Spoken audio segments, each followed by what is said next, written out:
Olá a todos novamente, dando sequência à aula que nós começamos falando nesta primeira parte de poder de polícia.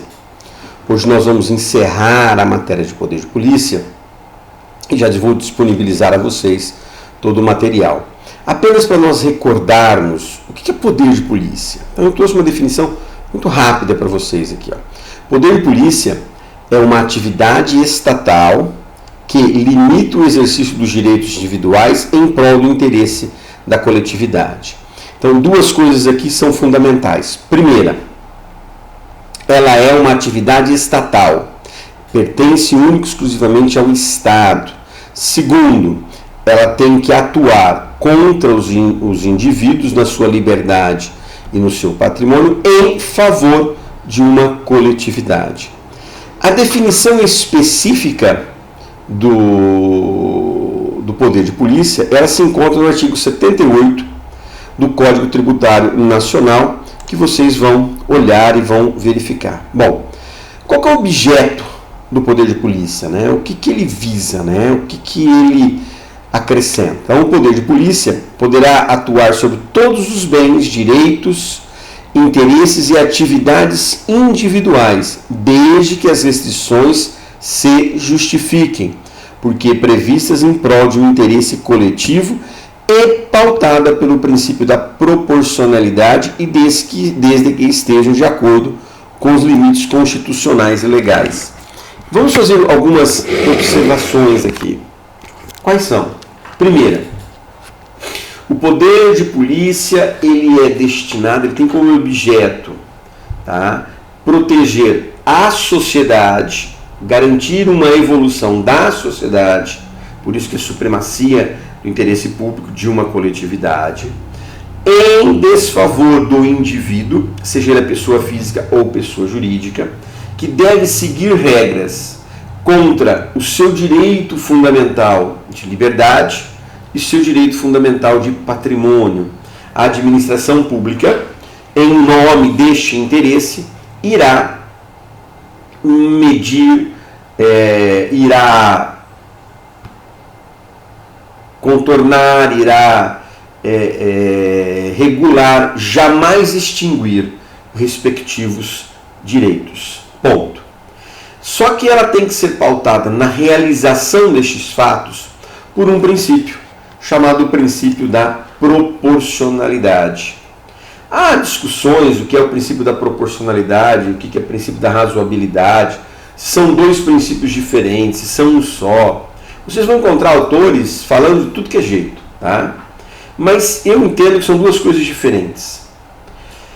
O que é o princípio da proporcionalidade? O princípio da proporcionalidade, ela é realizar o ato quando eu o faço de forma concreta, ou seja, quando eu vou aplicar uma determinada lei para um determinado fato concreto. Então eu vou mensurar, por exemplo, uma pena, se fosse um direito penal, eu vou mensurar as restrições de liberdade ou as restrições da propriedade, jamais extingui-la. Então eu vou usar o princípio da proporcionalidade, eu vou usar de uma maneira de que eu continue usando aquele bem na qual eu pertenço ou aquela liberdade na qual eu escolhi para a minha vida, profissionalmente, reuniões, informações, mas eu vou criar maneiras para que isso seja executado. Isso é o princípio da proporcionalidade. Só aproveitando a oportunidade, quando nós falamos do princípio da razoabilidade, não a concretização do ato, mas o ato em abstrato, ou seja, olha, para construir eu preciso deixar aqui uma área livre para a permeabilização do solo, para que o solo fique permeável, entre água. Quanto vai ser e aonde vai ser? Mas ele não fala que vai ser com o seu José, com o seu Manuel. Então ele dá de um modo geral para todos sejam seguidos. Aí aquele que for se enquadrar, for requerer, vai seguir as normas. Razoabilidade em abstrato, proporcionalidade em concreto na sua aplicação do poder de polícia. Limites do poder de polícia, né? Então, para o exercício do poder de polícia, a legislação ela vai trazer para mim, para o direito administrativo, para a administração, para o executivo, o que nós consideramos como limites. Esses limites eles vão se entrar primeiramente com a competência. Por que com a competência? Eu vou indicar quem é o competente para o exercício daquela atividade do poder de polícia. Eu já disse para vocês que ela é estatal, ou seja, ela pertence única e exclusivamente ao Estado. Não pode ser delegada a particular. Então, eu tenho que colocar na lei, especificamente, quem são os órgãos competentes ou quem é a cadeira competente. Vocês vão ver em algumas outras aulas futuras a respeito de atos administrativos de servidores públicos, de agentes públicos, agentes políticos. E vocês vão ver que quando você senta numa cadeira, teoricamente, vou colocar esse termo, quando você senta, você é investido nas suas funções do executivo, você vem, esta cadeira, este cargo, ele vem com atribuições, o que nós chamamos de atribuições administrativas. Essas são as declinações de suas competências. Então, o limite inicial vem para a sua competência. Então, para que seja considerado legal, né, o ordenamento houve por bem determinar limites, ou seja, determinar critérios de limitação para diversas esferas do poder público, União, Estados, municípios e o próprio Distrito Federal. E essas limitações são as competências, né, que surgem no exercício do poder de polícia. Existem atividades que são concomitantes, realizadas pela União, realizadas pelos municípios ou pelo próprio Estado. Existem atividades que são exclusivas do município. Meio ambiente, ela vai ser regularizada por todos nós, União, Estado, Distrito Federal e o próprio município. E agora existem algumas outras, como a construção de uma edificação em uma municipalidade, ela é só exclusiva de sua competência pela própria municipalidade. Ponto. Vocês já viram isso em direito constitucional, que os poderes são independentes e harmônicos entre si. Essa independência significa a possibilidade de cada poder exercer as suas atribuições típicas, executivo, legislativo e judiciário, sem a interferência de nenhum outro.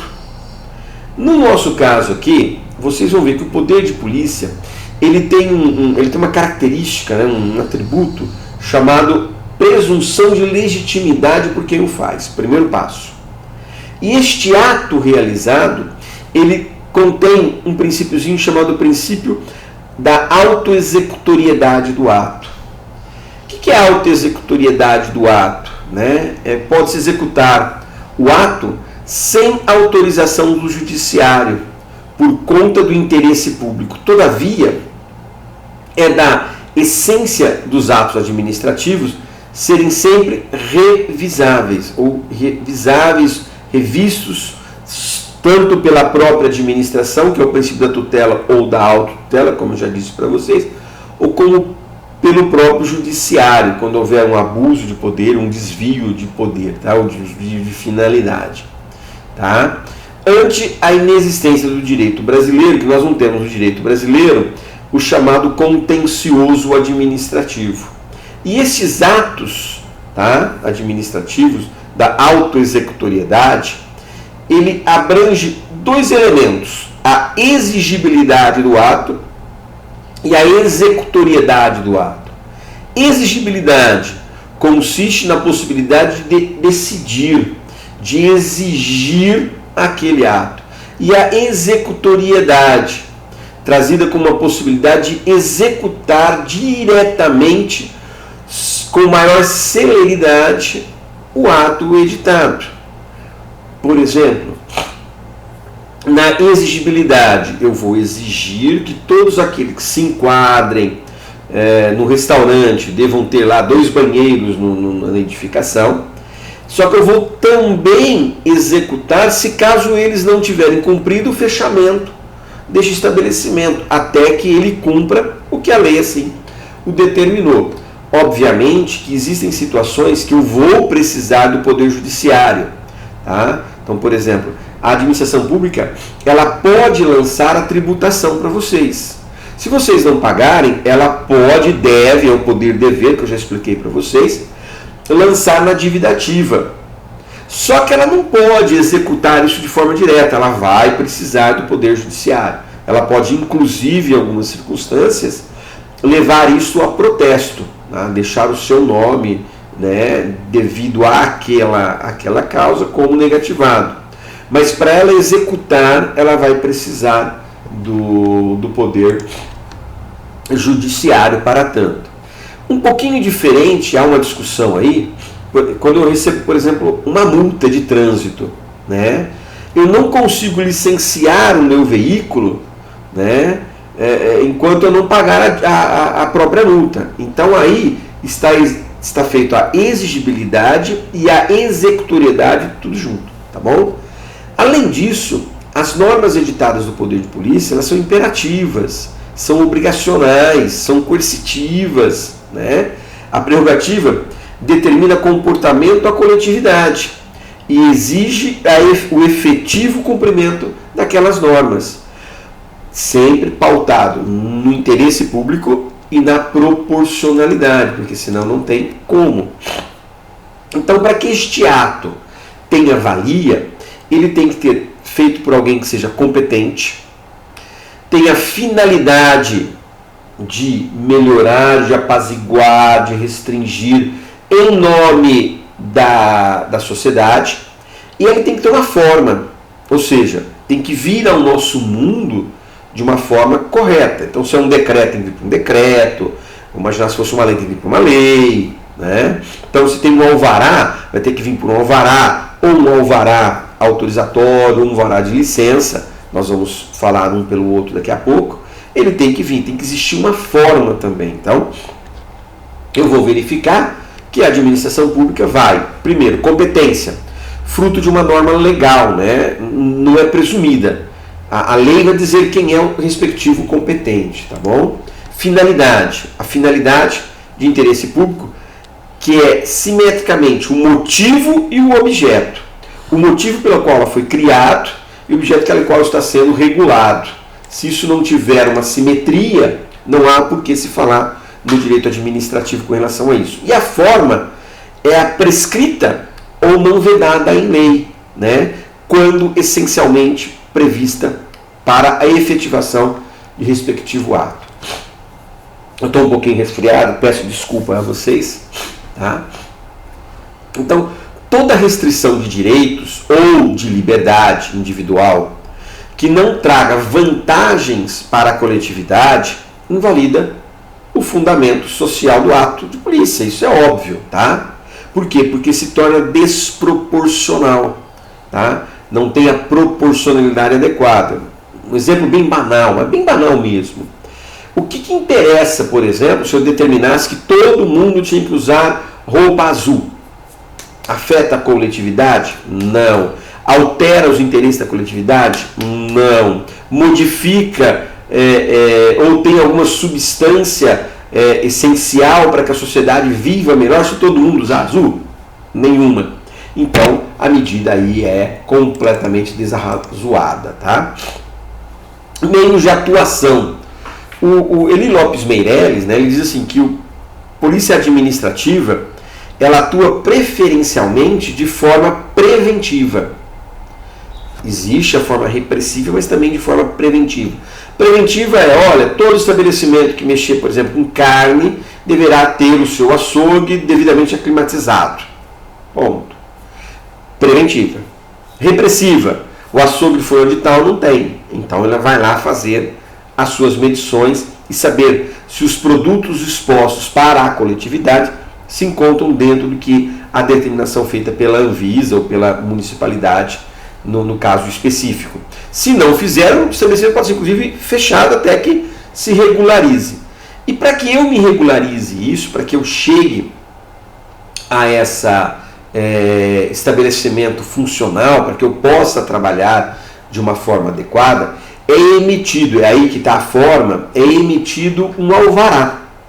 Então, a gente fala alvará, mas alvará ele pode ser de autorização, pode ser de licença. Vamos distinguir um pelo outro para que nós tenhamos ciência do que é um alvará. Primeiro, o que é um alvará? Então, o alvará é um instrumento de licença ou de autorização, né, para a prática de um determinado ato. Advocacia, abrir uma clínica veterinária, um escritório, um consultório, tem um alvará. Ponto. É a realização da atividade ou do exercício de um direito, pendente do policiamento administrativo. Ponto. É o consentimento formal da administração à pretensão do administrado, quando manifesta em forma legal. Por quê? Porque não existe um, tá? Mas isso a gente vai ver especificamente, não existe ato verbal. A administração não vai me conceder verbalmente a autorização para eu construir, para eu abrir um escritório. Não existe isso. Existe sim uma forma legal. Essa forma legal é através de um alvará. E esse alvará pode ser definitivo ou pode ser precário. Definitivo, né, é quando ele é vinculante a uma lei. Precário, quando ele se trata de uma atividade discricionária da administração pública. Tá? Então, eu tenho aqui definitivo vinculante a uma lei, preenchi os requisitos legais, a administração obrigatoriamente vai me entregar e ele vai ser definitivo. Construção de um imóvel, definitivo. Acabei de construir, efetivei a medida, cumpria as normas legais, ele não pode nem mais caçar porque a casa está feita, mas acabou. Precário, tá? Quando a discricionariedade, oportunidade, conveniência e interesse público estão presentes, né? A administração concede por liberalidade, desde que não haja impedimento legal para a sua expedição e, obviamente, nem prejuízo para a administração pública. Maria Silvia Zanelli de Pietro diz assim, que o alvará é um instrumento pelo qual a administração pública confere licença ou autorização para a prática de ato ou exercício de atividade sujeito ao poder de polícia do Estado. O alvará é a forma, é o documento, o revestimento, o interior dele, o conteúdo dele é a licença e a autorização, são consideradas conteúdos. Na próxima aula que nós vamos ter referente a essa disciplina, eu vou mostrar para vocês algumas exceções, tá bom? Muito obrigado por tudo. Agradeço e até a próxima aula.